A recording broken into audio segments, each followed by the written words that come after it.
Então, boa noite. Eu sou Arlindo, né? Sou professor aqui na Universidade Federal de Rondônia, na São Lucas. E a professora Ana Escobar pediu para eu conversar um pouquinho sobre tecnologias digitais, né? E um pouco da utilização de alguma ferramenta de inteligência artificial na atenção primária, tá? Então, todos veem minha tela, tá tranquilo? Bom, né? Então, eu lembro que eu conversei sobre saúde digital com o professor Luiz Marcelo na faculdade, né? E ela só vem se aprimorando. Né? A gente conversava sobre algumas ferramentas de saúde digital, tanto no apoio diagnóstico como na estratificação de risco, né? Então tinha um apoio diagnóstico lá no estágio onde eu fiz na faculdade, voltado à oftalmologia, na atenção primária, tinha algumas de radiologia, eletrocardiograma, então já tinha, né, essa parte de saúde digital na nossa época e, assim, não estou formado há tanto tempo, né, de 2017 para cá, a gente tem observado que a inteligência artificial ela vem se aprimorando muito essa saúde digital mais ainda, né? Porque antes que a gente tinha ferramentas de apoio diagnóstico ali, agora a gente tem a inteligência artificial meio que querendo aparecer de uma forma como não só um apoio diagnóstico, mas querendo, né, dar esse diagnóstico. Tem algumas intervenções aí que até o próprio CFM quer fazer uma normativa para organizar isso, né? Mas não é uma coisa nova em saúde, né? É uma coisa que a gente já vem falando, né, há um bom tempo. Então, por exemplo, né, no caso que a gente vai falar hoje sobre chat GPT, né, pensando na organização da atenção primária. A inteligência artificial ela já vem sendo falada, né, esse termo foi criado desde a década de 50, veio se formando aí os primeiros sistemas especializados nesse apoio de ferramentas de gestão aí lá na década de 70 e 80, surgiu prontuários eletrônicos, dados em saúde, e aí em 2020 deu-se o boom aí, né, com a criação até do chat GPT, algoritmos diagnósticos e aperfeiçoamento de ferramentas que já existiam anteriormente para apoio diagnóstico, né? E a partir disso, né, a gente começa a observar que não há tanto pouco tempo a medicina ela tem mudado a nossa forma de organizar o nosso processo de trabalho. Isso não é diferente da atenção primária, né? Então, quando a gente pega uma unidade nova, entra no programa Mais Médico, pega uma unidade nova, ou então pega uma unidade que estava um bom tempo sem processo de educação em saúde, sem organização de agenda, né? Então começa aquele apaga fogo, ali a gente observa que as ferramentas digitais elas acabam nos auxiliando nisso, né? Um exemplo que eu sempre dou até para os alunos de graduação e de residência é que o próprio prontuário eletrônico do cidadão, que antes ele era, lógico, papel, tem unidade que ainda é papel, mas o próprio prontuário eletrônico do cidadão ele já te ajuda nessa ferramenta de apoio diagnóstico, então na pericultura. Antes a gente tinha que na caderneta riscar, lembrar, né, de tanto a gente fazer, a gente já sabia todos os marcos que a criança vinha, né, a desenvolver durante aquele período de avaliação em pericultura. Agora, dentro do próprio prontuário eletrônico já tem lá, ó, com um mês ela tem que fazer isso, com 2 meses ela te ajuda no apoio diagnóstico ali. E isso vem melhorando e se aprimorando a cada atualização do prontuário eletrônico, que eu acho que é uma ferramenta de saúde digital muito importante para nós da atenção primária. Então agora a gente já tem a questão do IVCF, né, que antes a gente tinha que fazer a avaliação global do idoso, né, por meio da caderneta do idoso, e agora ele já tem ali dentro da própria plataforma todos os grandes itens e ele te dá ali um auxílio, né, falando se ele tem baixa, alta vulnerabilidade e quais as ferramentas ou quais as alterações que tem. E isso vem ocorrendo em várias coisas, né? Então, a saúde está evoluindo junto como a sociedade está evoluindo, tá? E sempre se discute muito isso, todo mundo vai falar, né? Será que a IA vai substituir, né? Tem pessoas que fazem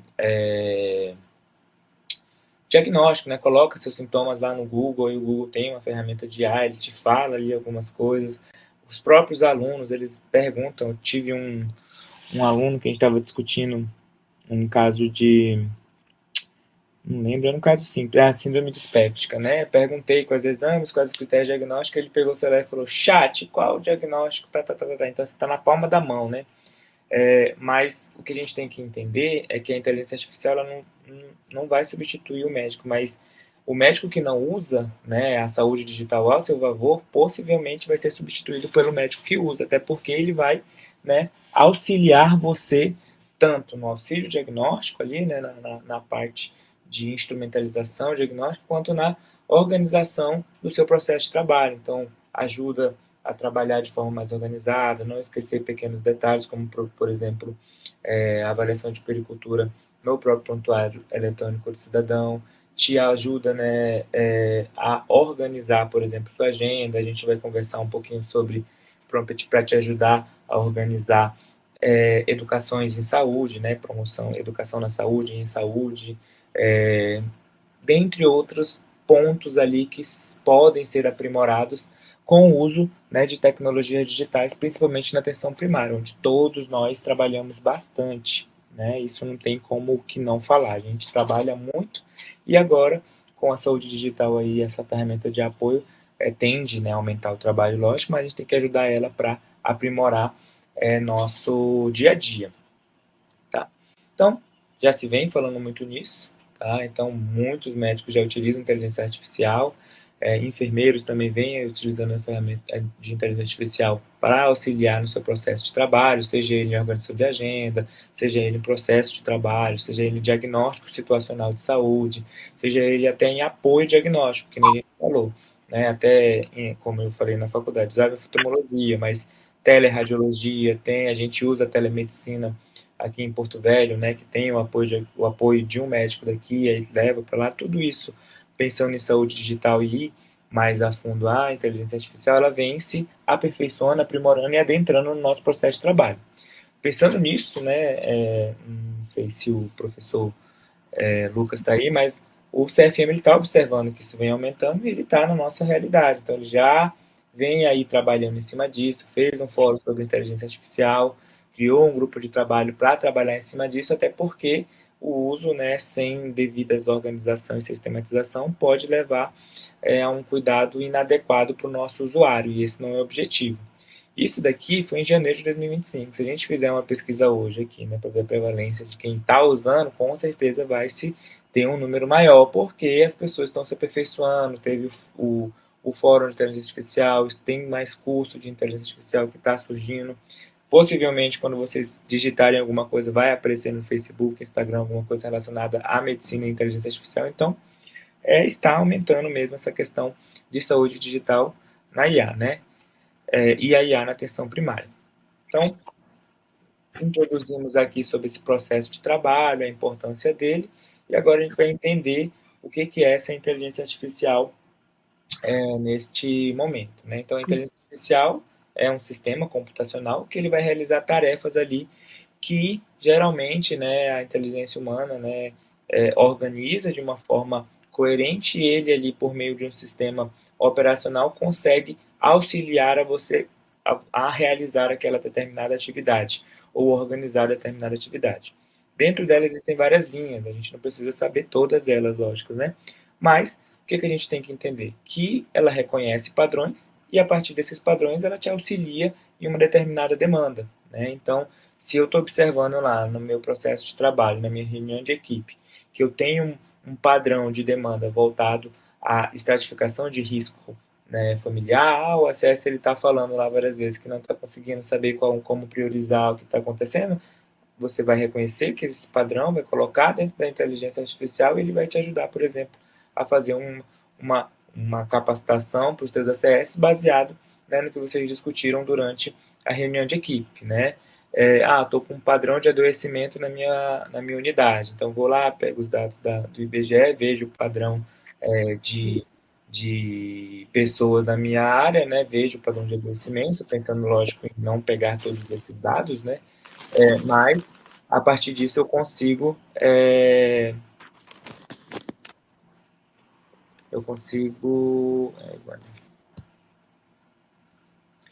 eu consigo organizar, né,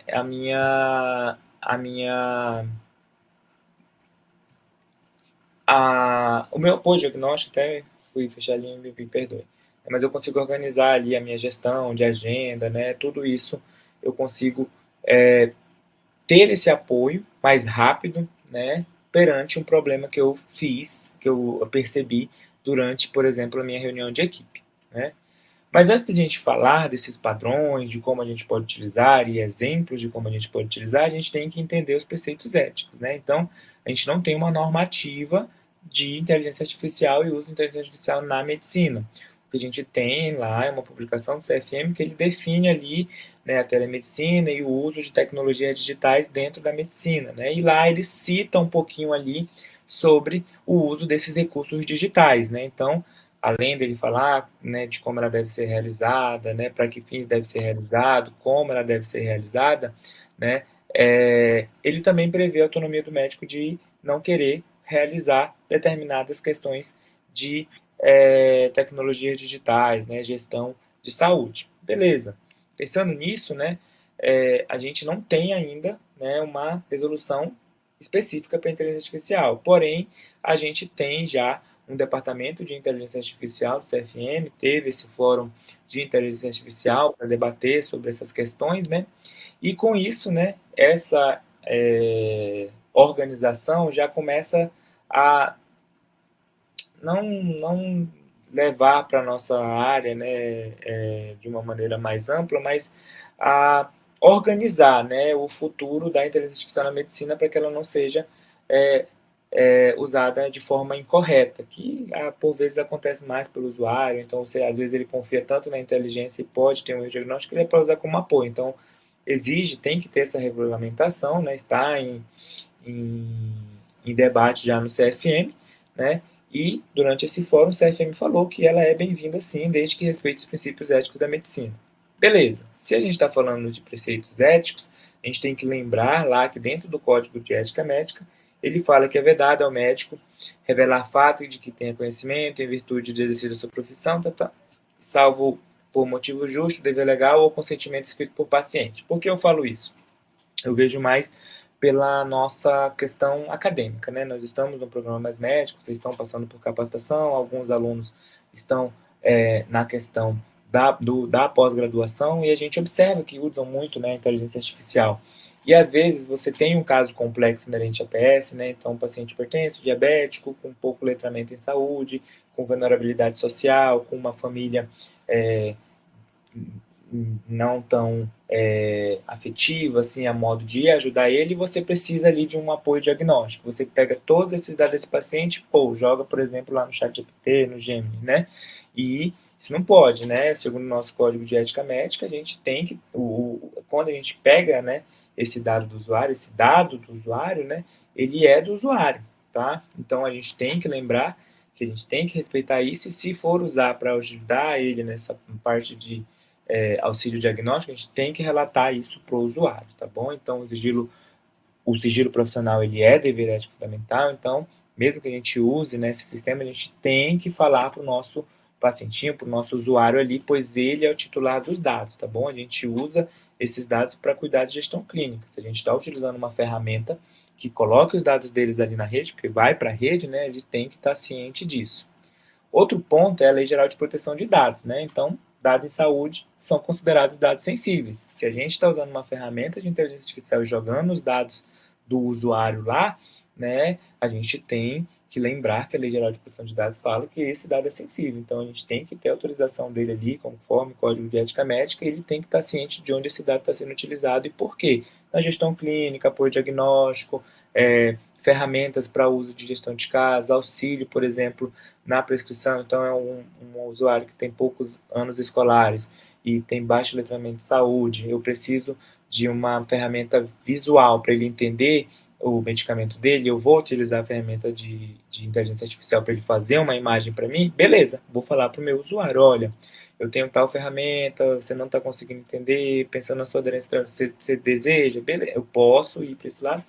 Acredito que isso é um pensamento atual, isso pode mudar conforme o que o CFM colocar, né, como uso da IA e a partir da regulamentação que vai vir possivelmente em pouco tempo, né, mas lembrar que, pensando em Lei Geral de Proteção de Dados, o dado do paciente é um dado sensível, né, então tudo que eu for fazer com ele, usar, coletar, analisar, compartilhar, só pode ocorrer com o consentimento do usuário. Então, tanto o Código de Ética Médica quanto a Lei Geral de Proteção de Dados falam a mesma coisa. Então, cuidado com o dado que você pega do usuário aí na atenção primária, no nosso postinho, né? Lógico que ele vai te ajudar como ferramenta diagnóstica, né? Então, a gente tem que informar o usuário sobre isso. Se eu for usar isso, o paciente ele tem que ser informado como e por que seus dados serão usados. Então, apoio diagnóstico, ajuda com prescrição, pensando em melhoria daquela prescrição, uma prescrição virtual, como eu vou falar com ele se ele não está entendendo, outras formas de explicar medicamento e tudo mais, né? Se ele não quiser, e mesmo se você for usar algum dado, né, excluir o nome dele, isso é muito importante, né? E lógico, ele pode pedir para tirar aqueles dados a qualquer momento, o dado é do usuário, bem como no Código de Ética Médica, a Lei Geral de Proteção de Dados fala a mesma coisa. Tranquilo, né? Então, só entendendo aí que o uso do dispositivo móvel ele já é uma realidade no cotidiano. Isso daqui é uma aula, por exemplo, essa aqui é uma egressa da Uni, tá? Ela permitiu eu mostrar o rostão dela aí. Mas o que é interessante aqui? Que a gente tem as nossas ferramentas antigas ainda, como, por exemplo, o nosso boneco, né, como auxílio na propedêutica, mas a inteligência artificial está tão no nosso dia que agora os professores, alunos, eles utilizam ela durante a graduação e se a gente está utilizando na graduação, né, adequando isso ao meio dessa juventude, por consequência, esses alunos irão utilizar também no seu dia a dia clínico. Então, um exemplo aqui, né, de que está acontecendo, né, ela vai lá, tem um caso clínico disparador, ela começa a verbalizar, né, o que ela está fazendo e as dúvidas dela, e a inteligência artificial, a partir do nosso caso clínico, do que ela pode ou não responder, ela vai respondendo. Se essa aluna for perguntando errado, a inteligência artificial vai falando que não tem, ela vai para outro diagnóstico. E após isso, você pode lá mesmo falar, agora dá um feedback formativo para ela, onde um feedback sanduíche, onde você fala de pontos positivos, pontos a melhorar e finalize com pontos positivos de melhoria para ir para o que ele pode estudar ou não. A própria IA já faz isso para você também. Então, ajuda nessa parte de planejamento, né, que é bem legal, é uma coisa bem atual, alguns de vocês aqui da supervisão, que são professores, devem utilizar, e possivelmente os médicos que estão no programa recebendo alunos podem também utilizar como forma de feedback. Então, o aluno ele precisa melhorar a comunicação em saúde, ele não está sabendo fazer perguntas abertas, focadas e fechadas aqui junto comigo na PS. Beleza, vou lá no chat, como eu posso dar um feedback formativo para o meu acadêmico interno que está comigo aqui. Tá? Ele vai te dar exemplos ali, lógico, sem dados e tudo mais, tudo que a gente falou de ética. Né? Então, está entrando na academia, se está entrando na academia, por consequência, vai vir mais forte no nosso dia a dia, tá? Lembrando que existem várias ferramentas de saúde digital que estão sendo aprimoradas e a gente já utiliza no nosso dia a dia e agora elas estão entrando mais ainda. Um exemplo me indica é o CID-10, é uma ferramenta de saúde digital, o CID-11 agora, né, que a gente utiliza para apoio diagnóstico. Então, a gente quer saber, quer colocar ele dentro de um quadradinho, tem essa normatização, beleza, né? Tem as calculadoras online, eu lembro que a gente utilizava muito de risco cardiovascular nos estágios, né? Então, ele vai te dar ali um norte e apoio no diagnóstico, no manejo diagnóstico. É uma ferramenta de saúde digital IA, né? Você coloca o que o paciente tem e ele te dá ali uma estratificação de risco, né? Dentre outros pontos aí. Eu acho que o Whitebook é um dos mais comuns, né? Não fazendo propaganda, mas é o que eu mais vejo dentro de apoio diagnóstico. Dentro do Whitebook agora tem uma ferramenta que você coloca sintomas e ele te fala, sintomas ali, bonitinho, ele te fala mais ou menos para qual lado você deve caminhar, quais exames deve solicitar, pensando no que você colocou como sintomas, né? Então, assim, estamos só evoluindo, cada mês aparece uma ferramenta maior e as anteriores elas são aprimoradas e não tem como fugir disso, tá? E a partir disso a gente consegue, se a gente sabe a ferramenta, a gente consegue utilizar para o nosso usuário. Então, se eu estou querendo diagnosticar erro alimentar, existem ferramentas que registram a alimentação do usuário, quanto ele está tomando, quanto ele está vindo.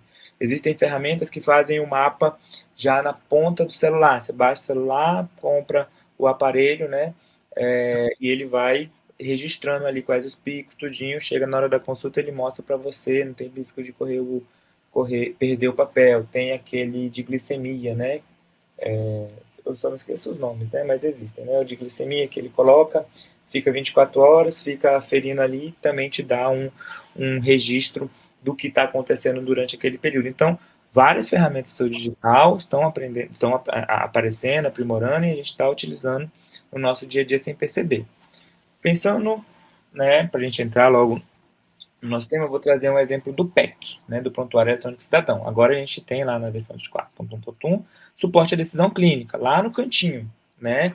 Bem no cantinho lá tem um suporte à decisão clínica, né? Então, ele dá alerta de apoio de tomada de decisão e ele tem uma parte de automatização de condutas. Então, ele te dá um apoio. Você diz, isso aqui é hipertensão arterial sistêmica sem complicação, tá? Ele te dá ali uma automatização de quais exames pedir na primeira consulta, quais pedir na segunda e algumas orientações para agilizar o seu atendimento. Isso não pode, né? E ele coloca bem bonitinho, né? Fundamental que o profissional avalie se as informações fornecidas se aplicam ao caso clínico. A gente tem que individualizar o nosso usuário, né? Então, um exemplo, né, desse daqui. Então, eu tenho um usuário com diagnóstico de dengue, né? Do dengue. Só para ver se tem alguém com aberto. Cadê? Então, peguei um usuário com o diagnóstico dengue, coloquei lá no meu CID-10, dengue, suporte à decisão clínica, ele já te dá um alerta lá em cima, ele aparece automático lá em cima. Eu printei aqui na tela para vocês verem, né? Então, cidadão com CIAP ou CID-10 de dengue identificado, ler notificação, aí ele vai abrir lá, suporte à decisão clínica. É grupo A, é grupo B, é grupo C, você aperta em um deles, ele vai te falar, no grupo A, os exames de apoio diagnóstico são esses, os medicamentos sugeridos são esses, as orientações sugeridas são essas, os exames sugeridos são essas, tá. É grupo D, beleza. Recomendações gerais, ele já te fala, ligar para a ambulância, encaminhamento imediato à internação, iniciar a reposição volêmica na própria unidade, reavaliação clínica, informar a CS, notificar caso dentro do próprio PEC que está aí, né, com os médicos, né, vocês que estão aí na atenção primária, ele já tem uma ferramenta de suporte à decisão clínica que é voltado para IA, né? Você coloca lá bonitinho, ele te dá já um nortezinho do que você pode fazer ou não, tá? Então ela já está adentrando dentro do nosso prontuário eletrônico cidadão, tende a ser aprimorada com toda certeza. Quando você aperta ali, às vezes aparece até o exame para você apertar e lá embaixo ele já coloca o exame. Eu lembro que eu peguei um usuário que eu tinha que prescrever paracetamol. Você só clicava ele lá para baixo, já ia direto para a receituária, bem bonitinho, o paracetamol, a miligramagem, né, e uma possível orientação. Tem as orientações e recomendações, por exemplo, de medicamentos, você copia e cola lá embaixo e vai individualizando. Então, dentro do próprio prontuário de atualização, já estamos observando isso de forma bem organizada, né? E lógico, né, o CFM tende a melhorar isso, como usar, como utilizar, quando chegar as recomendações dele. Tranquilo.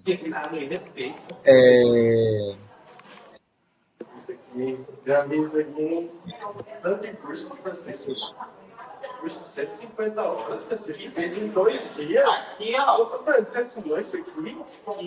Não deu nem. Cara, 150 horas faz em 2 dias. Começou dia 2, terminou dia 4. É só pula tudo e vai para as questões. Fechei. Achei. Então, beleza. Então, um exemplo, né, para a gente poder organizar aqui e fechar. Eu trouxe somente um exemplo, existem outros, né? Então a gente viu alguns exemplos anteriores, viu o chat GPT, viu a normatização, ou viu o suporte de decisão clínica dentro do próprio prontuário eletrônico cidadão, fica ali no cantinho direito. Quando você coloca o CID, ele te ajuda, né, com alguns eventualizados, coloca referência. E agora eu vou mostrar uma ferramenta que é uma das mais conhecidas, né, pensando em algumas questões da atenção primária, que é o chat GPT, né? Então ali, lembrar lá do código de ética que fala, né, que a gente não pode colocar dados do usuário, né, de qualquer pessoa que seja, se não tiver autorização, o dado é da pessoa, né, e lembrar da Lei Geral de Proteção de Dados, porque tudo isso cai na rede. Então, o que é o ChatGPT? Ela é uma IA baseada numa linguagem natural. Então, ela compreende alguma coisa que você fala ali e produz textos como se fosse uma comunicação, um dado. Você dá um dado para ela, ela interpreta aquele dado a partir do banco de dados que ela tem, e a partir desse banco de dados ela te dá uma resposta textual também, né?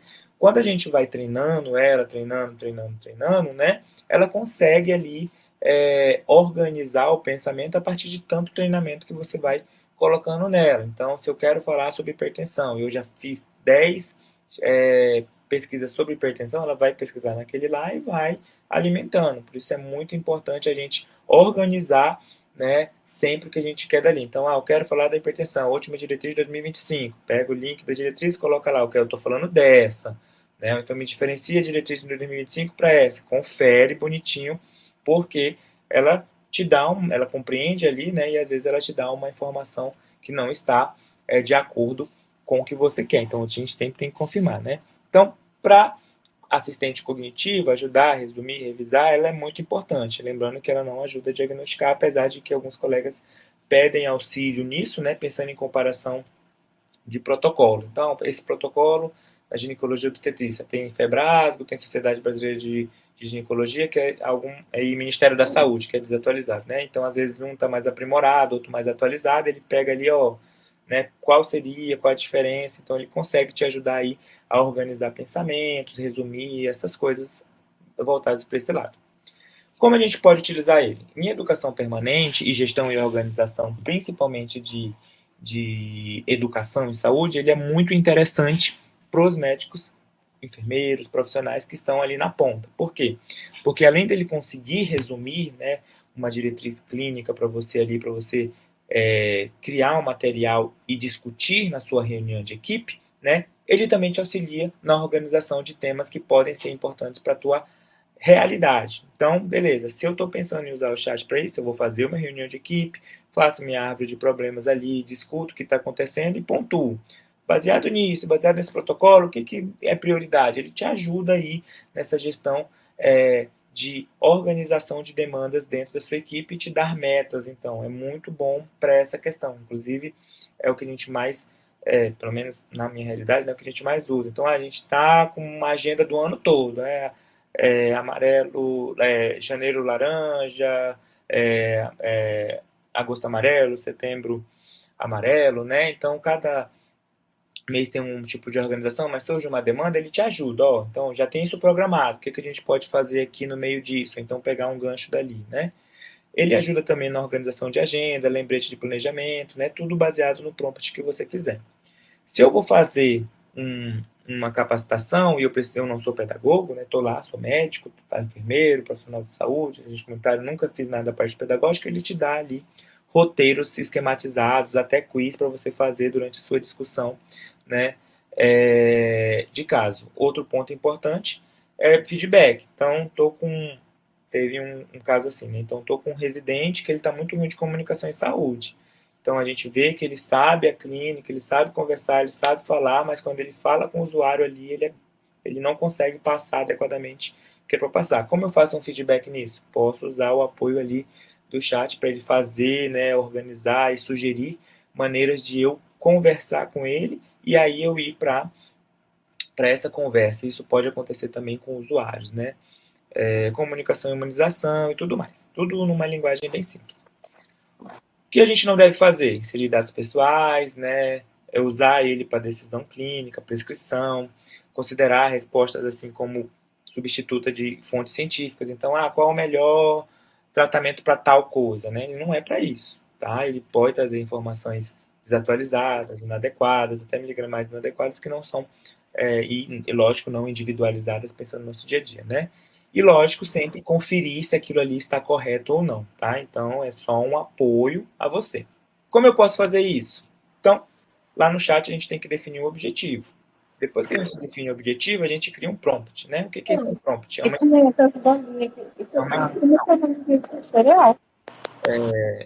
É uma instrução. Tá? Essa instrução, ela pode vir por meio de comando, né? Ou orientação, tá? Então, você tem o objetivo principal que foi falado, por exemplo, lá na sua reunião de equipe. Então, a minha reunião de equipe que é sobre assistência domiciliar. Ele sabe fazer a visita domiciliar, mas ele não sabe fazer estratificação. Beleza, esse é meu objetivo. Baseado nisso, eu vou criar o prompt, que é o comando para a inteligência artificial fazer o que eu peço, é o ponto de partida. A partir desse ponto de partida, eu vou conversando com ela, né? E detalhando o que eu quero, pois ela pode ir para um lugar que eu não quero. Então, se você está falando disso, eu quero que ele me dê uma capacitação de Coelho Savassi. Ele me dá um de estratificação em cuidados paliativos, né, um PPS ali, né, outra coisa. Não, eu quero que você use manual tal. E a partir disso eu consigo fazer o meu planejamento em saúde. O que tem que ter nesse prompt? O contexto. Então, o cenário. Sempre falar, você está na unidade básica de saúde, onde a população é tal, isso com dados do IBGE, não dados voltados, né, dos seus usuários ali, mas contextualizar. A partir disso, você vai dizer o que ela tem que fazer e detalhar. Então, eu quero um curso de capacitação com tanto tempo nisso, tanto tempo naquilo, é para pessoas tais, e ela é formal. Pô, manda. Se eu tiver esses 4 elementos, eu consigo fazer um bom, um bom suporte ali para me ajudar nessa minha demanda, tá? Então, exemplos, né? Exemplo de educação e saúde. Então, imagine que você então contextualizei, um médico de família, uma unidade básica de saúde, onde a maioria da população é população jovem, segundo o IBGE. Cria um roteiro de fala de 5 minutos sobre prevenção de dengue, para ser usado em uma atividade educativa na unidade básica de saúde. Show, coloquei lá. O que ele me mandou? Ele te manda o roteirinho ali do que você pode fazer, do que você pode falar. Não gostei disso daqui, né?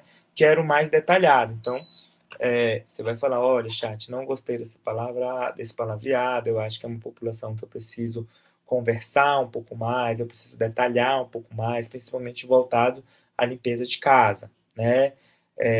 Ou então, principalmente sinais de alarme, tá vendo com mais gravidade. Você, é a mesma coisa. Coloca ele bonitinho ali, né? E vai detalhando ele conforme você acha necessário, tá?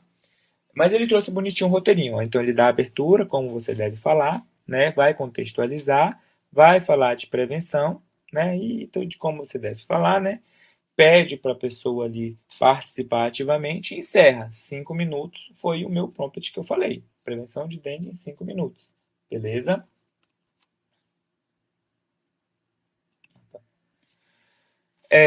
Apoio ao trabalho médico, sem dados do paciente. Então, lógico que isso daqui é um que geralmente colocam lá direto, né? Mas lembrar que a gente tem que ter aqueles 4 momentos lá, aqueles 4 tópicos. Então, contextualizar. Imagine que você é médico da APS, está numa unidade tal, e tem usuários que precisam de tais diagnósticos, né? Tem uma prevalência disso. Ponto. Resuma para mim as principais recomendações do manejo que eu posso aplicar aqui à minha realidade. Lixe aí para mim 10 perguntas para discutir autocuidado. Monte uma agenda semanal de grupo operativo e o que eu posso conversar com ele no mês tal. Né? Então, eu tenho um grupo disso, disso e disso, e toda semana eu tenho um grupo, né? Um encontro mensal para cada grupo. Um grupo de tabagismo, né? Que agora está se aumentando muito, né? Grupo de tabagismo.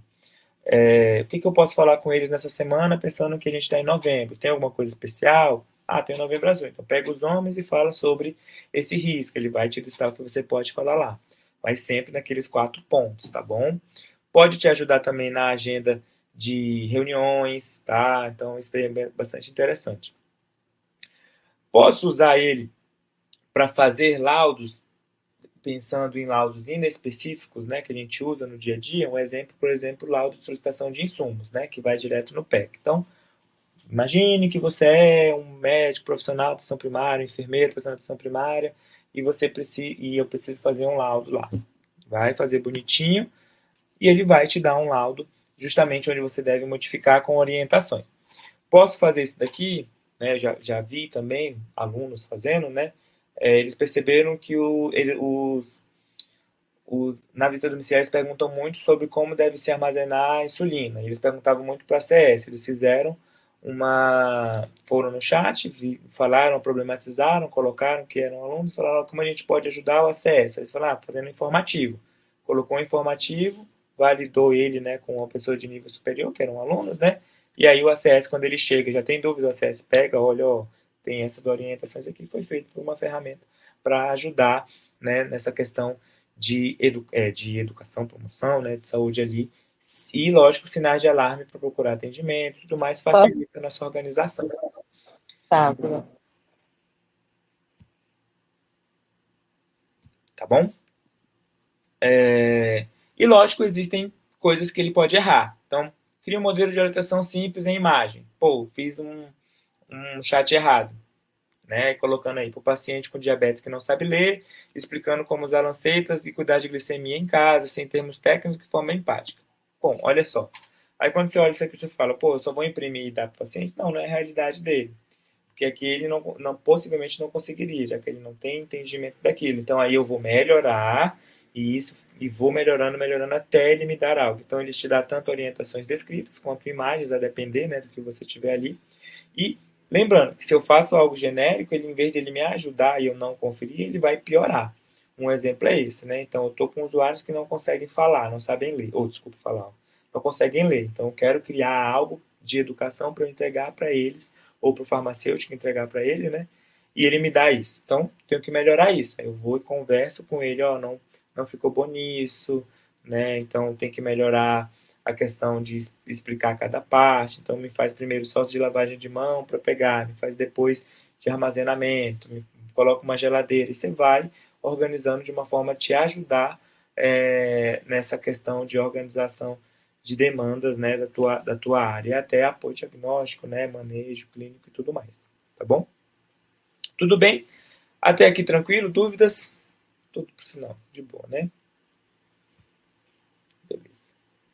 Então, pontos de atenção e ética digital aqui, né? Então, nunca inseri dados dos pacientes sem a permissão. Na verdade, coloquei pacientes mais por causa daquela questão de diagnóstico, né? Mas dados de qualquer pessoa, né? O código de ética não deixa, a lei geral de proteção de dados não deixa. Mas se você acha necessário, tem um caso complexo na APS, um caso que tem muita coisa a se discutir, a se debater, beleza, coloca lá, né? Sempre vou revisar e sempre vou validar tudo, tudo, tudo, ler o que está acontecendo. Vocês são os profissionais de saúde, né? E vocês conhecem a realidade, vocês conhecem o usuário. Então, sempre vou revisar isso, né? Lembrando que a responsabilidade é sua ali, né? Então, se eu não reviso o que eu estou fazendo, que eu fiz um laudo de lanceta e não revisei, não olhei, você carimbou aquilo, né? E lógico, se eu estou fazendo, eu tenho que capacitar minha equipe, né? Tudo começa com capacitação. Então, aprendi, mudo. Beleza. Vou capacitar minha equipe ali. Né? Vou não gosto de samba, né? Não gosto de promover um momento para isso. Aprendi aqui embaixo. Ó. Beleza. Opa. Beleza. Então, vou capacitar a minha equipe, né? Ver o que tem de capacitação já dentro da minha unidade. Eu acho que uma boa início de capacitação é o prontuário eletrônico, né? Ele está aumentando ali, então rever isso já é um bom início, né? De educação digital. E lógico, o usuário está ali na palma da mão dele com um smartphone que pode ser utilizado também como apoio diagnóstico para você, tá? Lembrando que a gente já tem esses apoios diagnósticos, a gente só está melhorando ele. Né? Então, a gente já tinha análise do risco cardiovascular, que vai ser uma ferramenta de apoio diagnóstico. Então, tudo isso vem se aumentando. Pesquisas, organização automatizada de alguns protocolos, né? Então, a gente está facilitando o nosso acesso à informação ali, mas a gente ainda é um profissional de saúde, tá bom? Então, tem que lembrar disso, porque a gente tem aprimoramento da saúde digital, da IA, né? Porém, contudo, portanto, todavia, nós somos os profissionais que estão ali na ponta. Então, só isso aqui que eu achei legal quando eu estava estudando, né? A gente tem temas emergentes de saúde digital e até inteligência artificial, e algumas a gente está vivendo aqui na nossa realidade de Rondônia, né? Um deles é os dispositivos de som portáteis, né? Então, olha, é um tema emergente, tem uma expectativa alta e tem uma expectativa crescente aqui. E tem outras que a gente já está aplicando, né? Então, aplicativo de saúde mental, de apoio na saúde mental, que podem, né, te ajudar nisso, né, o que está acontecendo. Então, tem um progresso até moderado aqui, né? E algumas outras que precisam ser aprimoradas. Por exemplo, a realidade virtual no treinamento, que eu vejo que está acontecendo muito agora a inclusão de inteligência artificial para conversar nesse processo de aprimoramento. Então, tem locais que tem aquela mesa interativa, né? Então, os residentes de clínica, pessoas que estão fazendo a CLS, né? Médicos já formados que estão fazendo residência CLS, ou fazendo residência, ou fazendo curso de pós-graduação, tem aquela mesa interativa ali, que a realidade está lá, mas por vezes ela já está tão engessada, né, que na cabeça de quem está sendo capacitado ele só vai seguindo passos e não consegue fazer um raciocínio ali, só quer mais seguir os passos, né? Então, existem várias coisas legais que estão acontecendo aqui e que a gente vai viver com toda certeza, né? Então, já tem ó, IA em diagnósticos, vem sendo muito estudada, né? Realidade aumentada em cirurgia, programas de bem-estar, né? Então, assim, muita coisa que está sendo já, né, bem estabilizada, né, bem organizada, e outras que estão em progresso, né, e outras que futuramente, com toda certeza, irão ser muito bem aprimoradas e utilizadas, tá bom? Então, acho que para finalizar hoje, né, para a gente ir para as dúvidas, né, os pontos importantes são relacionados aos pontos de ética digital, né, a Lei Geral de Proteção de Dados, né, a IA ela pode vir com milhões de dados ali, mas só a gente que é profissional de saúde, médico, enfermeiro, né, técnico, todo mundo, nós conhecemos as pessoas que nós estamos atendendo, né, e cada pessoa tem sua história, sua vida, né, seus determinantes sociais.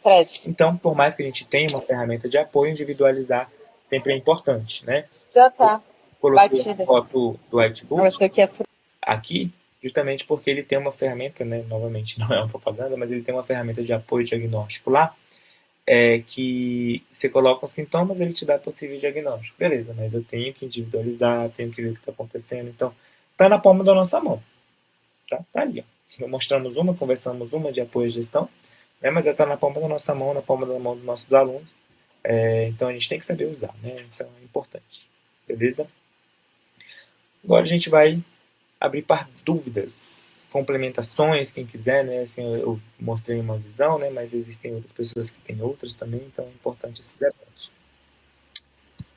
Pode falar, professor Luiz Marcelo. Caro Arlindo, primeiro, parabéns pela apresentação, muito agradável, linear, bem ilustrativa, bem atualizada, parabéns, muito, muito bom.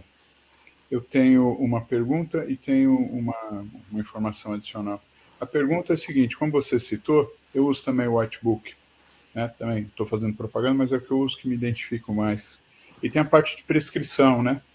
Como é que fica essa questão da prescrição eletrônica, né? Porque aí você vai colocar o nome do paciente, né? Como é que está a regulamentação disso, né? Não tem. Eu acho que é justamente isso que o CFM quer, porque até no chat, então, lá no chat tem algum... Você sabe a prescrição, mas o paciente ele não entende a sua prescrição, né? Aí você coloca no chat uma forma me fale detalhadamente cada etapa de como ele vai fazer a insulina. Ele vai te ajudar nisso, né? Mas você vai colocar uma informação. Isso não está normatizado. Eu acho que é isso que... Não sei se o professor Lucas está aí, mas eu acho que é isso que o CFM quer normatizar com a criação desse grupo de trabalho de inteligência artificial. Porque não tem isso ainda como norma. O que tem de entendido é que o dado é do paciente, né? E que a gente não pode colocar o dado na rede, né? Mas está ali e a nossa ferramenta ela ajuda muito, está no prontuário, mas também está lá dizendo que a gente pode utilizar esses dados para auxílio diagnóstico e como fala lá no é vedado, revelar, caso tenha conhecimento, salvo por motivo justo, dever legal e consentimento. Sim. Então é um motivo, né? Você está fazendo algo bom para ele, né? Mas não tem nada descrito. Acho que vai vir para o próximo ano, com toda certeza. Compreendo. Muito obrigado. Só para complementar, né, embora não seja... Bom, é um pouquinho de inteligência artificial. A gente trabalha com populações remotas aqui, né? De extração de minério, ribeirinho, reserva extrativista. E nessas áreas, vocês conhecem bem também, a gente não tem nem luz elétrica nessas áreas, né? Então a gente, com a tecnologia como um todo, eu estou falando, né? A gente tem luz solar, a gente coloca uma internet satélite boa, e a gente usa, por exemplo, um retinógrafo digital para acompanhar hipertenso, diabético, dislipidêmico. Ele faz a imagem da retina, depois ele faz um mapeamento com inteligência artificial e ele pontua em cores, que seria vermelho, amarelo e verde, as áreas que a gente deve aprofundar a visualização da retina. Então a gente pode ter algum exudato, pode ter um cruzamento patológico em retina, uma coisa assim. Para chamar a atenção, a gente revê a foto da retina, amplia ela para ver se realmente tem. E essa questão de você conseguir trabalhar em áreas de difícil acesso, remotas, sem nenhum tipo de tecnologia, e que essas pessoas estão à margem do SUS completamente, e você conseguir levar, você sabe que a diretriz recomenda no diabético, né, tipo 2, no primeiro ano já realizar a retinografia. Aí a gente, isso não ocorre, né? Por exemplo, se eu tiver que fazer isso aqui em Montenegro, né, se não tivesse o apoio aqui da instituição, o paciente vai viajar 500 quilômetros, 250 para ir, 250 para voltar para Porto Velho, para fazer, se ocorrer tudo bem, né, é uma retinografia que ele tem que fazer anualmente. Então você acaba com essas tecnologias aproximando muito o povo mesmo em São Paulo você tem desertos médicos, né, que são chamados, você acaba aproximando essa pessoa do SUS, né, principalmente essa parte mais especializada desses anos, que estão na diretriz, são imperativos, como eletro, retinografia, espirometria, né, tudo isso é possível fazer com a ajuda da tecnologia e da inteligência artificial também. Só para complementar. Eu acho que é isso mesmo. A telemedicina também, né? Então você faz ali, né? Ela isso. É ótima ali, você faz uma prescrição, Perfeito. ela vai, às vezes você manda daqui para lá, é tudo. A saúde digital e a inteligência artificial, ela está aqui. Eu acredito que vai ajudar muito a gente do norte. A gente faz, por exemplo, consulta, eu, o professor Bazano, a gente faz consulta no Baixo Madeira, 800 quilômetros daqui, para urgência e emergência, uma comunidade que a gente trabalha lá, e semanalmente, não está ocorrendo agora, mas estava no nosso planejamento, mas a Secretaria Municipal não está colaborando muito, mas era para ter semanalmente um ambulatório de telemedicina de atenção primária à saúde para essas comunidades. E era muito legal, a gente manda uma ficha pré-elaborada, numa linguagem, tipo um checklist, numa linguagem mais simples para o agente comunitário de saúde, que foi treinado, tá?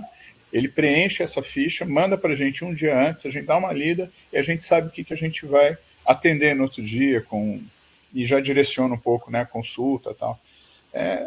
A gente está numa outra era, né? Então, alguns anos atrás a gente não tinha nada disso. Mas parabéns pela aula, só para complementar. Obrigado pelo tempo também. Obrigado, pessoal.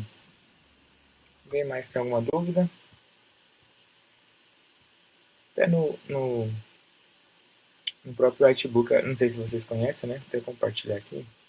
Ó, quando você entra no Notebook, ele tem igualzinho o chat, né? Aí o que você quer, como pode ajudar? Você coloca aqui os dados e ele vai te ajuda nessa questão aí. Eu acredito que muitas ferramentas vão vir assim de apoio diagnóstico. Não está aparecendo na tela. Como? Não está aparecendo na tela a demonstração sua.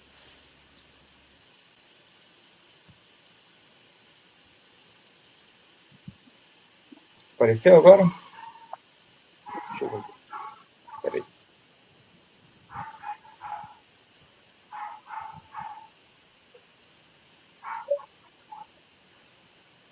Acho que deu algum rolo aqui.